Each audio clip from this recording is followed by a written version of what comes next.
Hello, friends.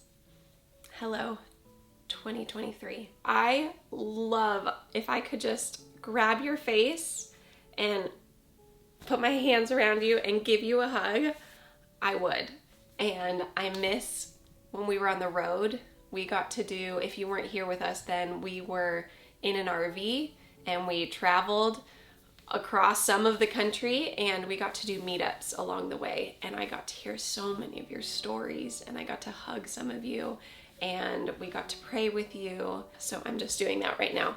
But our hearts are to be with our community, of being able to get together and to develop so much more than just, where was I going with that?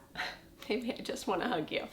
We are now into 2023. There were some things that we went through privately as a family, and it wasn't intentionally to be completely private. I was going to share with you guys at some point, but I am ready to share with you guys. So we had a very long ethical journey of infertility and IVF, and this is where we landed and where we were comfortable. So what happened to our babies?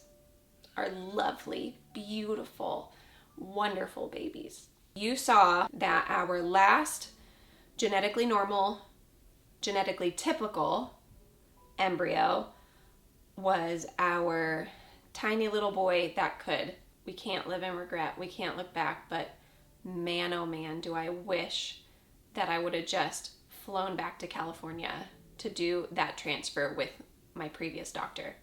I really wish I would have done that. But we didn't. And not saying the outcome would have been different.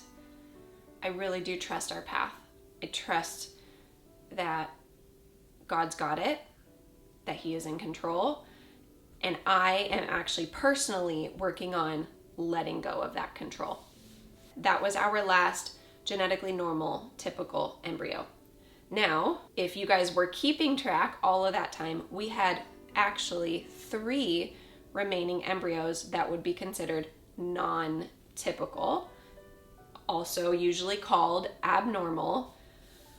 And we had a range of compatible with life and not compatible with life, which just means that with that genetic condition, that fetus would never get earthside or take that first breath. So, okay, I guess I'm going to get into a little extra detail on this video than I was anticipating. But with that, we also had mosaicism in there, which is a big fancy word when you talk about mosaics, is that some of the cells had this abnormality and some of the cells were normal. And so also in my heart, knowing that with mosaics, there has been shown where the body does this miracle thing where it will take those mosaic cells and put it into the placenta, and it will pull those normal cells and put it into the baby, and you can grow and birth a typical baby, and those abnormal cells are not there, or maybe some of them are in there, but it can be different percentages, and maybe those abnormal cells could still be in the baby but not necessarily show up as that particular syndrome. I can go into more of that later. Let's do that one-on-one with people that are really needing to know more about genetics, mosaicism, details of IVF. Let's just start with maybe showing you the content of a very special day where we decided to transfer all of our embryos that I would say normally or is encouraged to discard or get rid of. When you go into IVF, there is a whole stack of paperwork of what ifs, and you have to decide what's going to happen with your embryos in every single what if situation. That's another video for another time. Ethics of infertility there's a lot there, and because everyone's journey is so different, it's hard to talk about, but I know the ethics that we have made for our family, it's absolute for us. So for us, we absolutely wanted to give all of our embryos the opportunity at life. Now, if we had all embryos that were not compatible with life, that might have been a different situation and a different story. But I wasn't in that situation. That wasn't my journey. So until I'm on that road, I can't say what I would have done. I used to say, from an outsider, I would never do IVF. And then you get into the actual situation and you're not quite sure what you might actually do until you're on that road. Sorry, I have so many soapboxes I want to jump on, but let's try to finish the story. Come on, Alex, we can do it. Okay, we transferred our embryos because our embryos were compatible. 2 of them were compatible with life. And we decided to transfer all of them. So let's go back to that day, back in November. Remember those 3 precious lives. Does it feel real? I was thinking about how long we've been at this, trying to grow our family. In the back of your mind, that secondary thought is, this is so unfair. This is so difficult. This is so almost wrong that it's this challenging. You have to jump through this many hoops. You have to expend this much energy and resource to build a family. Even when you have one thought and people are watching and they think, oh, that's what they were thinking because we said one thing. But there's always things in the back of our mind. And the back of my mind is, it's so unfair still that it's this hard to grow your family. And you have hope, and I do have hope that we'll have more children. But oh my gosh, there's so much more emotion to it because I've seen so much failure. Like, my family's the best. I'm so thankful. Why would I not want more? And then you get right back to reality and you're sitting in this room and you're like, it's so hard. Hi.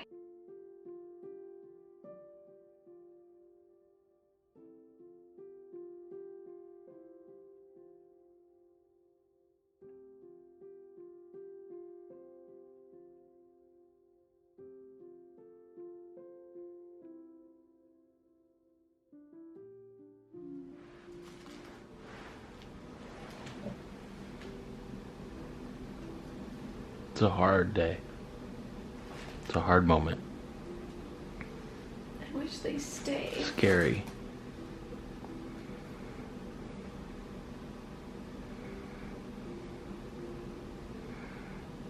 Are you hopeful? Trying to be.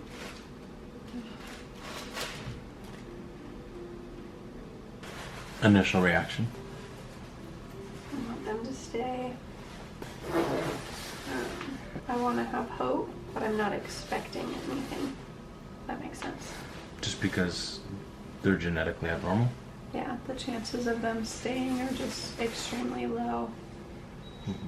Yeah, sticking, low, staying even lower, you know? Yeah. I feel the same way that I feel every transfer. I'm thankful for this time that I get to have with them because they're alive right now. So we get to spend the last little bit with them, even if they don't become anything. You know, we get to be together for a little bit. Health doesn't dictate the desire to be with them. Yeah. I love them no matter what. Even if you wouldn't call them typical in our society. Yeah. So. Proud of you for making this decision. Thank you. It's the right decision. They give you a photo of your embryos before they do a transfer. And I was carrying around the photo of our 3 embryos, and I was really excited to bring them out and show them to you. But now, I'm not going to jump into ethical conversations today. It is something that we can talk about, probably in a very safe space. Probably I won't be posting that here on YouTube. So if we're going to go into the ethics of infertility, of IVF, we're going to have that as a special different space. But we decided that we were going to transfer them, and we did the transfer. And day 4 post-transfer, day 5, 6, 7, 8. And they all had what you would call an evaporation line, except for maybe the last one. The last one did not. So an evaporation line, it showed up about an hour after I took the test, and it's like a grayish shadow. Let's come in here just because it's fun to look at pregnancy tests sometimes. In person, I still see them. Line here, line here. That one's really dusty. Yep, line there, line there. But they weren't a color of the dye. They showed up an hour after, so that's called an evaporation line. So I was doing them and I knew they were not positive, but when it comes to infertility, whether it's an ovulation test and you get to see 2 lines or any kind of lines, it gets exciting, and it's something that it just little place to have a glimmer and to hold on to hope. So I ended up getting my cycle on Thanksgiving. So if you go back and watch that video where I was really joyful. I was with my friends and all the kids around. It was very fun. But I think that's actually a really good visual and a vlog to watch, where you don't know what's going on with somebody by just looking at them. You don't know how hard it is or how amazing maybe something is by just looking at them. I knew the chances of any of them staying with us was very low. We chose that we wanted to at least give them a chance at life. So I do have to tell you, I was hopeful, and there was some scary parts to it of the unknown of having a baby stick. That would be abnormal, but there was this, all I can describe it as I prayed a lot, and I ended up getting this overwhelming amount of peace of transferring all 3. But you have to know, I went into it knowing that if we had one of them stick that had a specific syndrome, we were excited about that. And I was hopeful. So I know a lot of you thought we didn't have any more embryos. Some of you thought we did. Some of you thought that we had more embryos that were typical. I am here to tell you now that we have no more embryos. And so the start of 2023, there's 2 ways to look at it. A fresh start, a chapter closed. A lot of you can feel that, and that resonates with you no matter what your journey is. And sometimes the start of the new year can be really exciting. It can feel a little bit like something was lost last year. Last year, I thought our next baby was coming. At this point, we would have delivered if that first transfer in February would have took. Looking back though, with all of our girls, there were different times where I didn't understand why the journey was looking different, and it led us to here. And it's beautiful, and we are very blessed with our family. And most people, I would say, don't want big families. I feel like that's more of a rarity nowadays. I am the abnormal, where from the time Philip and I were dating, I thought we would have a really big family. I mean, I thought like 5 or 6 would be on the small side. And I know that sounds wild to many, but God has really blessed me also, where I do have a lot of peace and a lot of just comfort of where we are at. I live a lot of my life with really strong discernment that is really guided by peace. And I have peace of where we're at. In my heart, it's hard to say because I don't know what the future holds, but in my heart, I feel that there is another one for us. Maybe we're not going to have 5, 6, 7, 8, 9, 10, 11. I'm just kidding. I'll stop counting. Maybe we won't have a really big family. I mean, I know 4 to a lot is a big family. I want to thank all of you who stuck with me all the way till the end and paused and took a breath and kind of slowed down for a little bit. And hopefully this video gave you some time to reflect on your own life and to really process, and hopefully we're ending this video with some peace. I know we like to talk about the garden a lot because it is our passion, but if that's kind of a foreign concept, I'll paint a picture. The garlic is put in the ground right now. It is winter, it is dark, it can feel like you are underground, that it's disappointing, that life hasn't bloomed like you thought, that it just feels like it's always going to be this way. It's going to be dark, it's sticky, it's muddy, it feels like there's no hope, and it's just dark. It's winter, it's cold. I know that that part is just a season. And what comes after that winter is that sprout and coming up to the warmth and to the sun. And God has so much for you. There's a song, please, if you do anything today, just go listen to this one worship song that hit me the other day right when I needed it. And I'm hoping that even just a couple of you, if you need this song today, I want you to go listen to it. And it is by Brandon Lake, and it is Don't Give Up on Me. I'm pretty sure that's the exact title, but if not, I will put it right here, overlay what the exact title is. Maybe I can link it out down below to Spotify or whatnot. We actually need to make a Spotify playlist. We have really good infertility playlists that we have listened to. I actually have like a really nice worship delivery playlist that I think many of you might really enjoy. So we'll figure out how to start linking some of our Spotify playlists, because they are just, Philip is a really good job putting these songs together. But our 2023 worship playlist that he put together, I turned that list on, and it is long, guys. Let me tell you, long. And most of the songs I actually hadn't heard before, including this one. I hadn't heard this one yet. And I put on shuffle.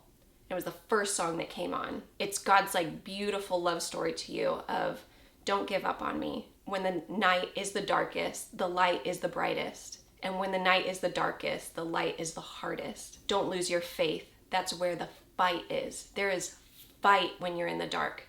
You have to fight. And the part that just made me start sobbing was, I've got more dreams. I've got more plans. I have more blessings. Sometimes we want to manipulate that, and I would take that as more blessings means I'm going to have more kids.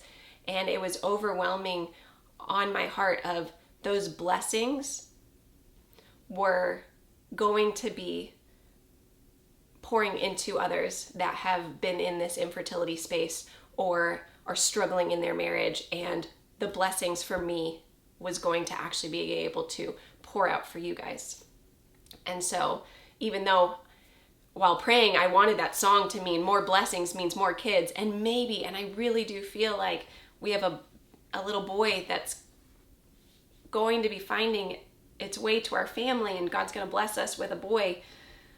But I don't know, maybe not. It's hard to proclaim that on a place that's going to be public.